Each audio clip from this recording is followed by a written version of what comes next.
Hurley. I want to welcome you to Journeys.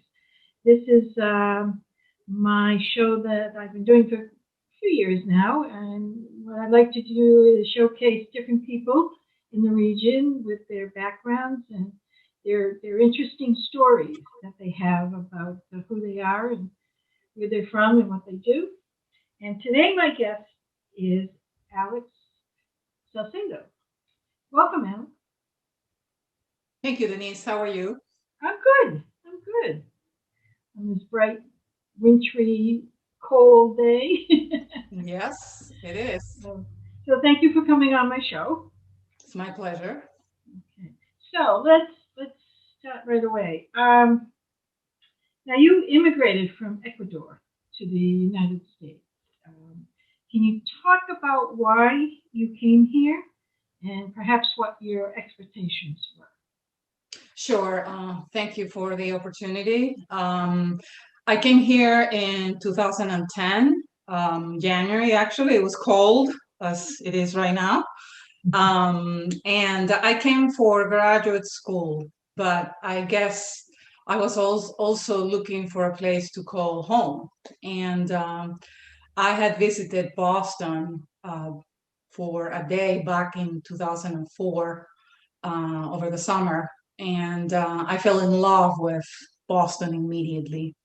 However, I had never been to Worcester, and it's funny because when I was in school at Worcester State University, people would ask me, "Well, where did you find Worcester?" It was one of the first questions that I was asked, and I said, "Well, I found it on the internet," and people would laugh that on the internet. I said, "Yep, that's what I found Worcester." And so I didn't know anybody here, and also I didn't have any family in the States. And so I remember that the first group of friends that I made were that they were also international students like I was. And then over the summer in 2010, in June, actually, I started volunteer at the Worcester Public Library, and I met a great group of people there who also volunteered at the little bookstore that they had where they sold used books. And I was thrilled to become part of this group. And the first friend that I made, unfortunately, she passed away this past June, but she was the first friend that I made at the library, and we became friends since then. And I have to say that it was a new beginning for me, but it was also very, very rewarding. So I was also thinking, I always remember that I needed to buy a few things for my apartment because obviously I had to find an apartment. And it's funny because one of the first things that I bought was a pair of mugs. And they caught my attention because the mugs said "Home Sweet Home," and I still use them. Actually, it's right here, Oh. and it says "Home Sweet Home." So that's basically my story, how I started here in Massachusetts. Okay. Um, so when you came here, what were your expectations of being here? Well, I I wanted to find a place where I could um, start all over again. I out of the blue overnight, I left behind my work, my friends, my family, even my bed. So everything was kind of new, and I purposely chose a place where I didn't know anybody, so it would force me to get out of my comfort zone and start with new people, new place. I rented an apartment close to Clark University, and I didn't know all the people who lived in that house were from Clark, and I ended up being the kind of like the odd the odd number who was going to Worcester State. But I felt that it was a very welcoming city. And I remember when I started volunteering at the library, one of the people that I met there, she said to me, you know, there's going to be a point where she had worked for Clark. She had retired from Clark. And she said to me, Alex, there's going to be a time where you are going to find people at the store, here at the library that are familiar to you. And I couldn't believe it, because I said, this is all new for me. But at the same, I would say months later, I remember her words, and she was right. I started finding familiar faces, to, you know, where I would go. And I felt I never felt as a stranger here. I have to say that Worcester was very welcoming, still is. And that's what I loved about the city and my new surroundings. Right. So why did you decide to become an American citizen? You know, it's funny that I made that decision the same morning that we learned the results of the November 2016 election. And I have to say that I made that decision out of fear. Fear that the United States could become like the country where I was born, where chaos, anarchy, and corruption were completely normal. Something inside of me told me, okay, you know, it's time to do something. And the same morning, I remember being at work, and I had brought some of the paperwork with me to start my process. And I remember someone asked me at work, when they saw me what I was doing. I said, well, you know, I want to become an American citizen. And this person asked me, are you sure, after the result of the election,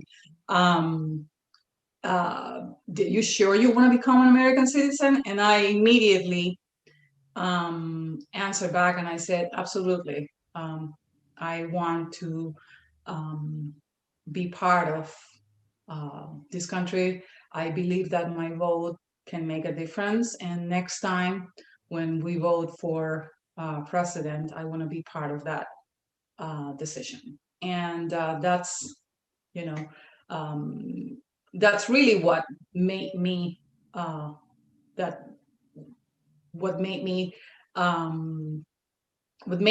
me become, or made the decision to become an American citizen. And months later, at the citizenship ceremony, there were people from all over the world. I was sitting with people that I was not going to see again in my life, complete strangers. On one side, I probably had someone from the Middle East, and on the other side, I had someone from Peru. And I was reflecting what was the reason that brought me here. And I found myself realizing that all my life I had longed to live in a country where solidarity, integrity, and justice still prevailed. And for me, that is the US. So it's kind of funny how I came to make that decision. Yeah. Well, I am glad that you did. Thank you. Very glad that you did. So, so when you were at your citizen ceremony, you talked a little bit about all the people that were around you. How were you feeling when you were there? What kind of feelings did you have? Emotions did you have? Well, I have to say that I felt a mix of emotions. I was humble, and I was also grateful. The becoming an American citizen is a dream for people who weren't born here. And it's a dream that starts, it takes years because it's a process. And for some people, it's a long process. For others, not as long. But deep inside is a dream. And I'm very fortunate that Ecuador accepts the dual citizenship. I didn't have to choose. I could keep my citizenship of the country where I was born, and I could also hold another citizenship, and that was the US. So I was grateful. I was humble because I see becoming a citizen, a US citizen, a privilege, but it's also a responsibility. And so every day I try to do something to help my new home. Um, Years ago I learned a quote that said that home is where your heart is, and and you can be somewhere else, but you feel that you belong to a place where your heart is, and that's my case. I also believe that life is an adventure, um, and this adventure would not have been possible without the people that helped me to make this dream come true. Um, I think about so many people that helped me, and it's not the financial piece of it. I I was able to, financially, I was able to pay all my bills. It's more the emotional and I would say the moral support that I received, and how welcome they made me feel. There's a quote of Maya Angelou that I love that said that you will never forget how people make you feel. You forget what they tell you. You forget what they the words that they say to you, but you will never forget how people make you feel. And that's why I said that it was a mix of emotions, because it was a combination of being humble, but also being grateful. And I have to say that for me, that's what life is all about. No matter what, you should always remember where you came from. And you should always be grateful and humble for the opportunity, because not everybody has the opportunity that I have had. So that's pretty much a bunch of feelings that I had at this ceremony. And I don't think it's something that I'm gonna forget. I was very fortunate that I had my family from Ecuador. They were visiting, and they were all excited that I was becoming an American citizen. I could see them from afar because we were sitting in a different place, and it was a big place. I think there were more than 500 people that day becoming citizens.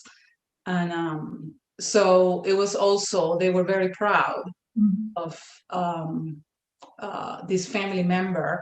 My parents were there, my brother was there, and I could see them that they were glowing with, happiness and showing that they were very proud of me.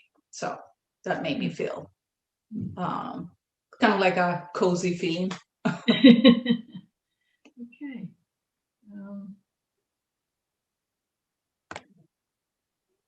Okay. Now, as a citizen, how are you feeling these days?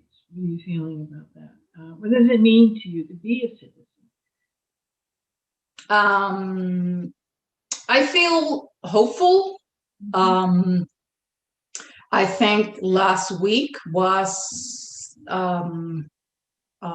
it was a good opportunity for all of us for all the ones who were born here, and for all the ones who have adopted this country as theirs, that hope is in the air.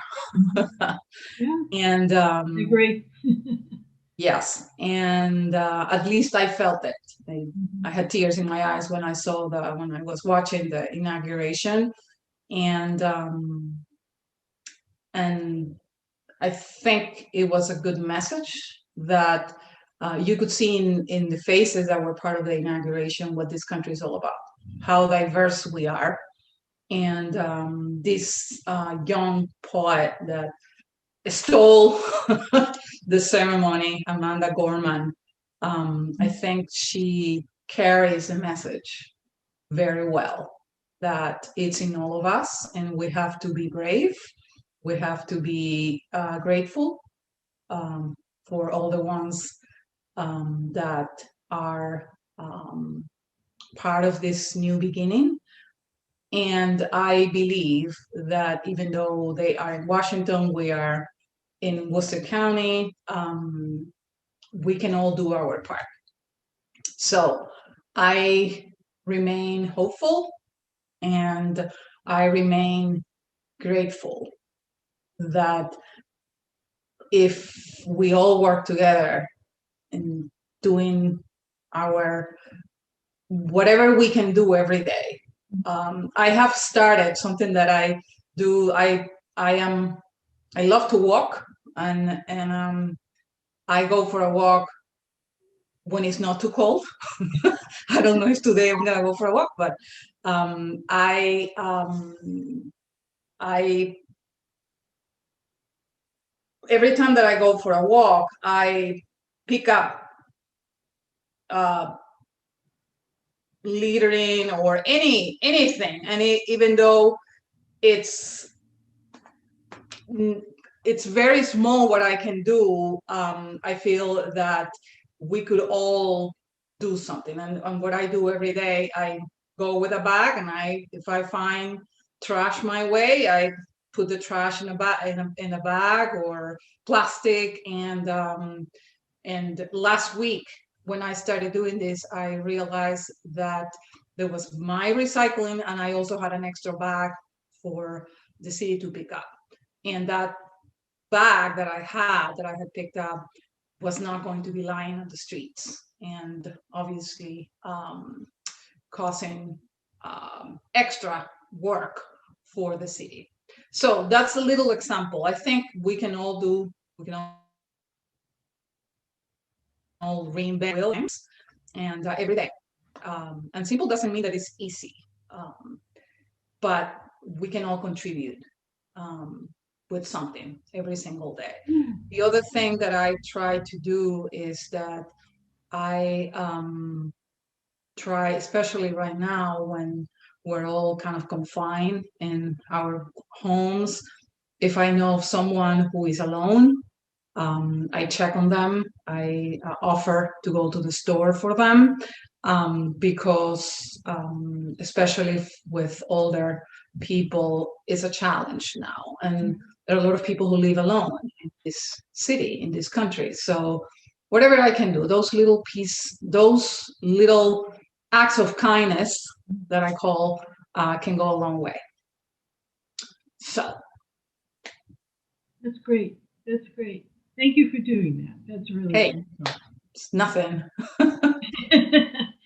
No, no, I checking on people who might be isolated or alone. I think that's really important, and that's a good thing for folks to think about and be able to do. So, our neighbors, friends, whatever. I think that's wonderful. So, thank you for doing that. Really. Especially right now. I think everybody, we're not islands. We all need one another.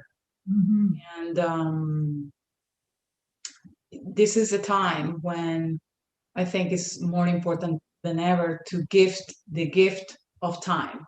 Right. We cannot give a lot sometimes, depending on the different situations that we go through, but we can give people our time, Right. and that's something that I am trying to do now. Good.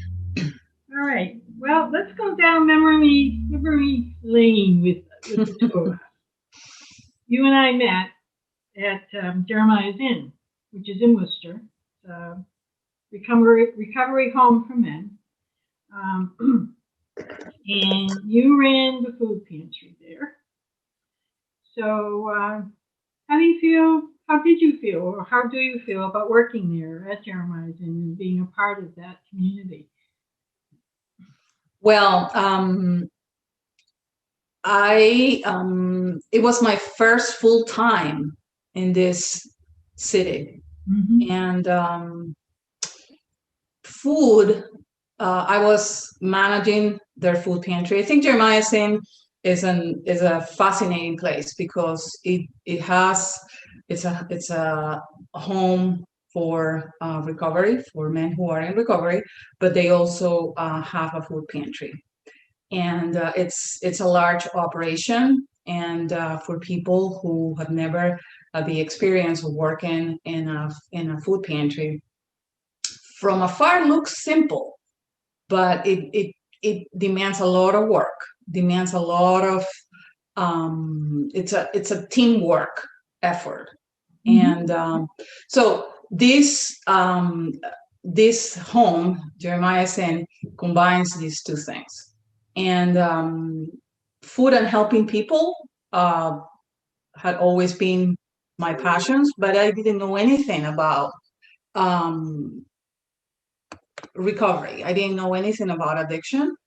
And so it was an incredible opportunity for me to learn about it. And I met wonderful people and who guided me through it. And you were one of them. And I remember my first day, I was very impressed by your kindness and your patience. And never I don't think I will forget that it was kind of like, wow, you know, it's a challenging uh place. There's so many things that go on all the time. You never know what is going to hit you next, but if we show kindness and we're patient, we manage. And for me, Jeremiah is one of those places that confirms that God exists in the smallest details. And I think we built a great team every day. We did our part to be part of a team and build a great team that included the staff, the volunteers, some of the men in recovery. And I remember many times, I worked there for 2 years. Many times I would go home and I was extremely tired, but I had a smile on my face because um, we had worked very, very hard, but fun was always in the air. Oh yeah. And, Yeah. and everybody in that house felt it. Yeah. The fact that you just reacted, you know, Mm-hmm. immediately you remember that no matter what, we had fun. And every time we remember different faces, we have a smile on our faces still after many years. This was back in, Yeah. I worked there end of 2013 till the end of 2015. And those 2 years are, I don't want to forget them. I always say, I don't want to forget those 2 years because it made me a lot of what I am right now. Um, Well, you made a big difference in a lot of people's lives when you were there. I mean, because you were feeding families and seniors and a lot of different people, homeless people that came in looking for food, and you were able to be there and help them in that way. So, so I think that's incredibly important, and that's what you did when you were there, and you know, and that's what food pantries do. They help people, they feed people, and they have people like you there caring. yeah, I realized that we're all in the business of caring, Mm-hmm. business of caring, Mm-hmm. um, and it's not for everybody. Not everybody can do that type of job. But when you do it, and you sometimes you're gonna feel, wow, this is who I am, and that's how I felt since the first day. But I would not have been able to do it without the group of people that were there, that guided me, that were very patient with me, because many things were new for me. And again, the kindness is what allowed me to do the best I could. I truly believe that that's what life is all about. We we don't we're not perfect. We make a lot of mistakes, but they if we have good intentions, and we all did at Jeremiah's Inn, we can do anything. And that's why I don't forget. I don't want to forget that time, consciously. An experience, yeah. Yes. And the friends, that I made there. I think they are my biggest treasure, the memories and the friends. Because you carry your friends, you stop working, or your experience at a place is or comes to an end, but you keep the friendship. And you remember, though the friends help you remember, help you smile, with little details that we remember, the craziness, the fun, the the little things, the small details that it's what life is all about. Yeah, absolutely. So now, after Jeremiah's Inn, you decided to move on to the Worcester Food Bank, which is a much bigger operation than Jeremiah's Inn, the food pantry there was.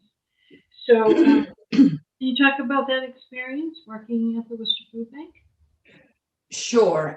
Yeah, the Worcester County Food Bank. I have to say that the experience that I gained managing the food pantry Jeremiah's Inn was key as I started my tenure at the Worcester County Food Bank.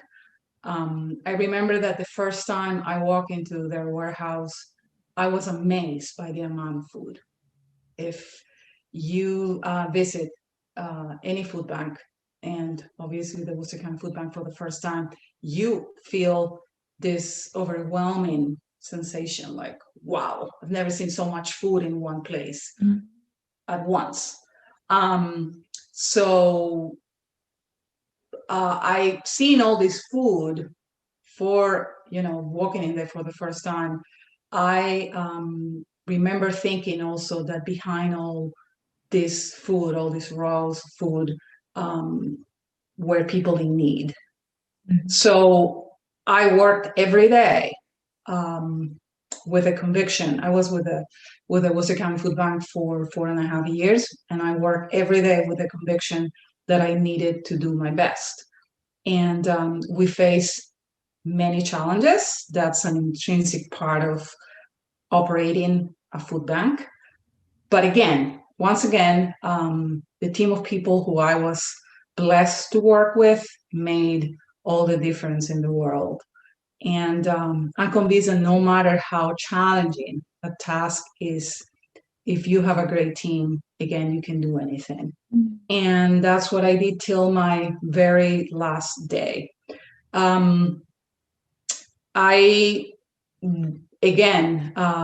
That experience brought many people into my life, and I am fortunate to call them friends. So it all started with my experience at Jeremiah's Inn. Little did I know that, back in 2013, it was around Thanksgiving. It's my favorite time of the year. At Jeremiah's Inn, I never realized that everything that I learned at Jeremiah's Inn was going to help me with my next adventure, which was at the food bank. And I think we the mission of the food bank is to end hunger, but it's also a place where miracles happen every day, and we're not even aware of it. I love another quote that says, "You never know when you are creating a miracle." And that's a good thing, because if we knew, we would be overwhelmed. So at least I couldn't even breathe. So it's good that we are part of these miracles and we don't even realize it. Now, the food bank, Worcester County Food Bank, it serves quite a few towns. Is it all of Worcester County that it served, the different food banks in the area? Yes. So the Worcester County Food Bank, it has its name because it serves Worcester County. And they now run about 100, I'm going to say 100 and more than 100 food pantries. It's mostly food pantries, community meal programs, and shelters. It's, as you correctly said before, the scope of their operation is big, and what the impact that they have in so many of these programs is tremendous. And it's funny that you and I met thanks to one of those programs. That's true. That's true. Now, what was your role there at Worcester County? I started as the agency relations coordinator. I was the person who helped all these food programs, all these food pantries, community meal programs, and shelters to do their work. And then after a little bit over 2 years, I was asked if I could put my experience in the warehouse area. At the beginning, I was part of the group of people who help the food, who help distribute the food. But then I made the switch. I accepted the challenge to make the switch to be part of the group that were in charge of bringing the food that was then distributed. So I had the experience of understanding the operation of a food bank, starting where the food comes from to the final destination, which is for the food bank, the food pantries, community meal programs, and shelters. And they are the ones who are the boots on the ground. They are the ones who face the final user of all this food. And the fact that that I understood the need of these guests, we'll call them guests at the food pantries, people who are in need of food assistance, I think that was key to then understand, okay, what is it that needs to happen? What type of food people want to see at a food pantry? What are their preferences? What is it that they are looking for in order to be able to get food assistance? So I think it was an incredible opportunity.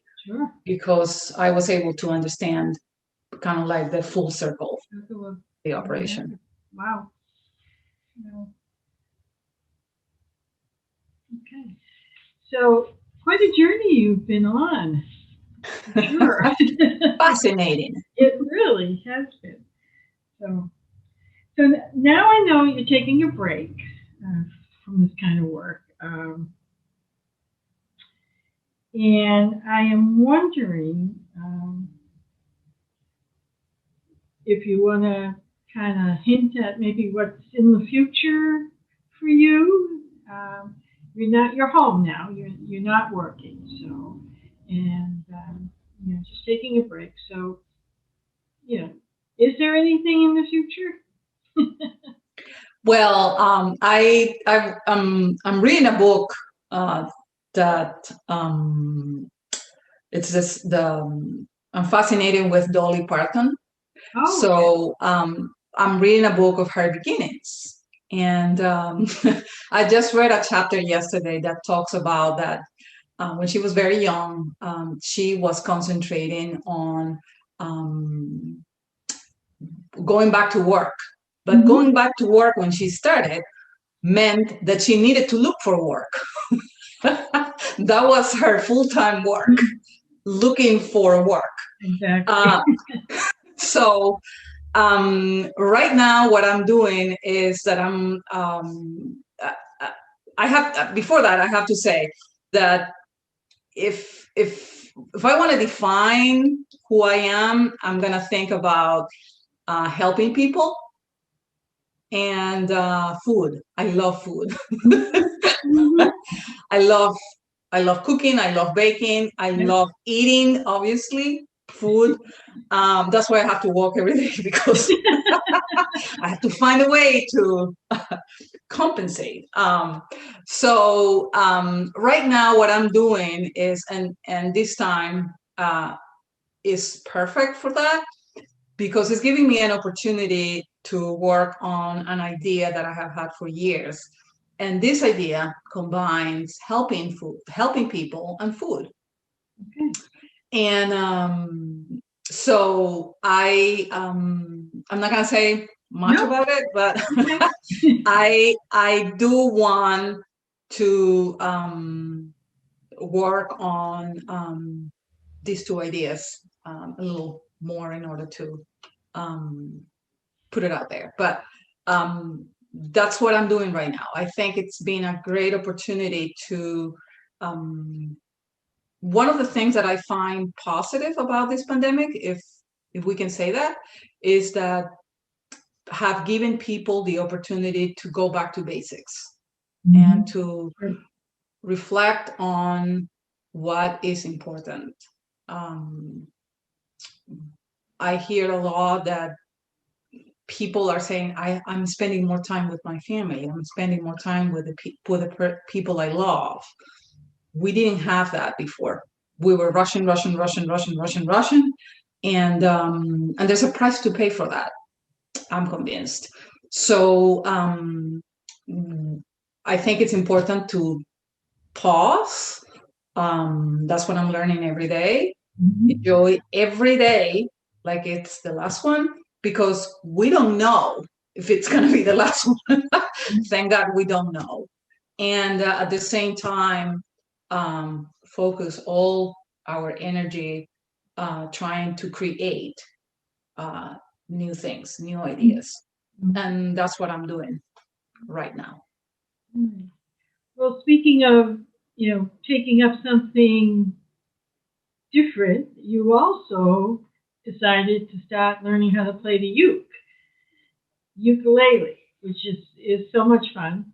I'm doing the same, and so tell me a little bit about that and how that's going. Well, for me, music is life. Mm-hmm. Always was and always will be. Um, I used to play the guitar when I was in my teens, Okay. and I remember I I was graduating from high school, and my parents asked me what I wanted as a graduation present, and I said I want a guitar.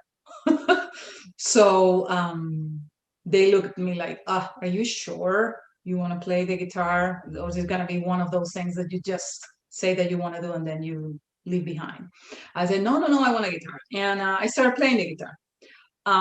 Love the instrument. And I played for many, many years. And then I stopped.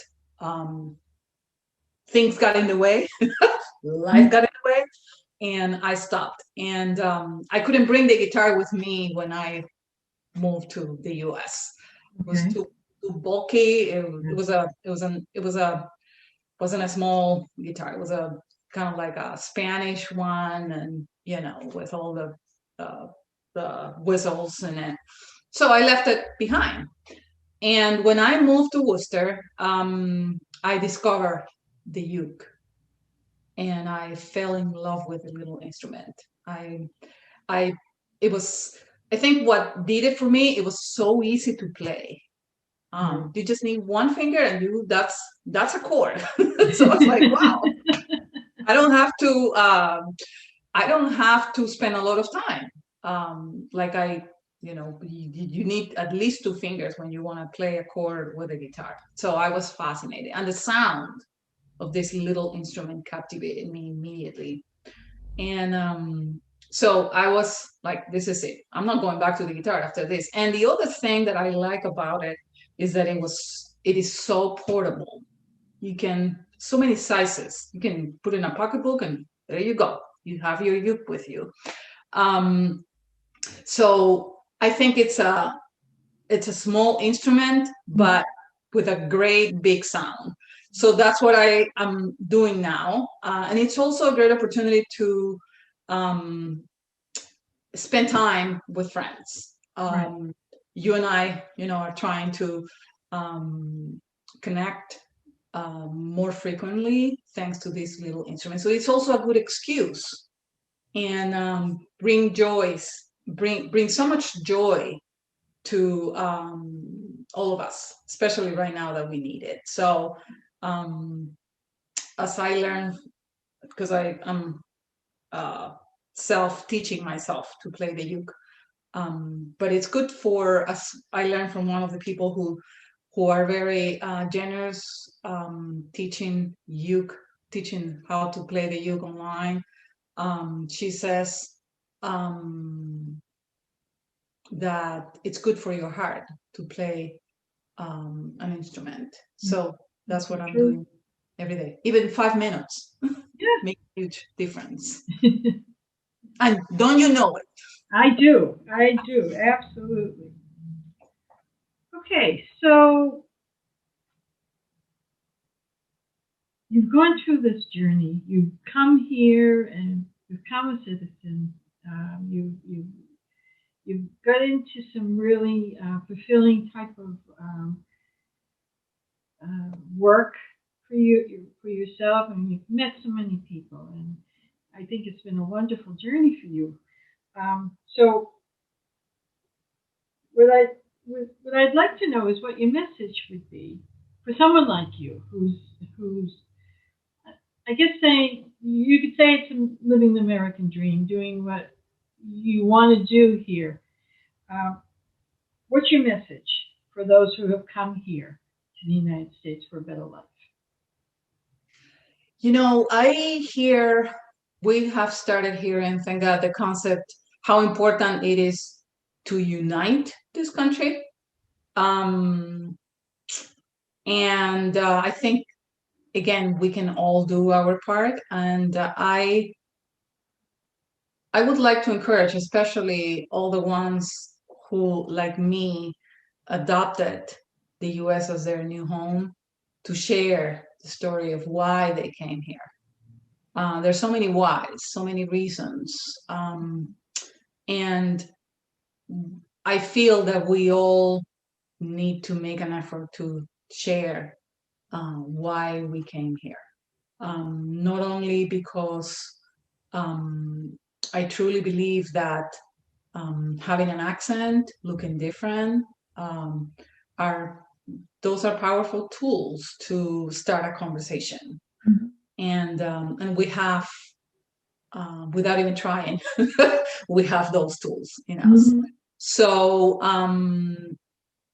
there's no way to walk away from them. You carry them with you no matter where you go. Mm-hmm. And the only way for people to understand um, our story is by us sharing the story. So I think it's an opportunity for all of us to share how fortunate we feel to belong to a society where justice prevails, how we are inspired by what we find here every single day. Because again, when you come from a different country like the US, I don't take things for granted. And that is something that I keep reminding myself. It's important that I share why I came here. Because, as I said at the beginning, I wanted to walk away from a country that had a lot of chaos, anarchy, and I wanted to find a place where justice prevails. Because the truth of the matter is that not everyone has that good fortune. And when you have a place to compare, I can compare my experience with the US with my experience in the country where I was born. And it's a beautiful country. Ecuador has so many wonderful things, but obviously the reason why I left was because I wanted to find a place where I could walk without feeling that something was going to happen to me, or without being afraid of so many things. So let's share our story. Yeah. I think it's important that we let people know that we feel blessed, lucky, fortunate, but we also have responsibility, and we take it very seriously. And that would help to unite us. After all, we are all immigrants. We came from somewhere. Mm-hmm. And I don't think people understand that right now some people don't have a path to stay here legally. They want to stay here, but there is no path. And if we know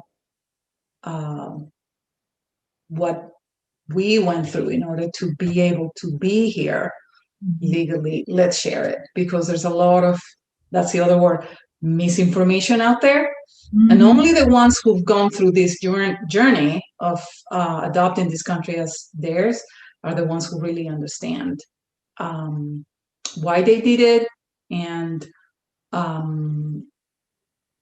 what needs to happen in order to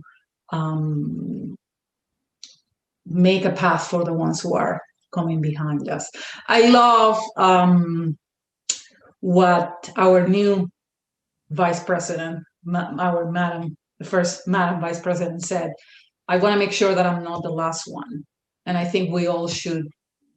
She's making sure that she's not the last woman vice president. So we can all do that. We can all do something to make sure that we're not the last ones, that there are people behind us. And in my case, I want to make sure that the fortune that I had by coming here is not only mine, that there are people behind me that can have that fortune as well. Okay. All right. Okay. Well, I really want to thank you for coming on the show. And I loved your story and the fact that you are here. And so thank you so much.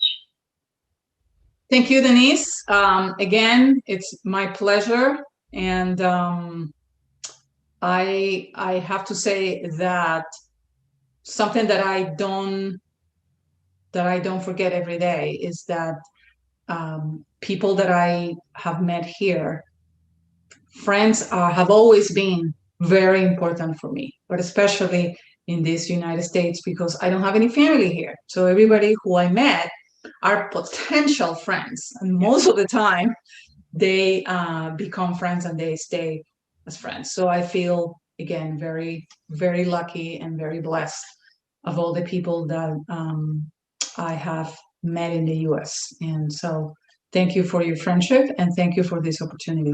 Okay, you're welcome. Okay, well, that's my show for this time. Thanks for joining us. We'll see you next time. Bye-bye.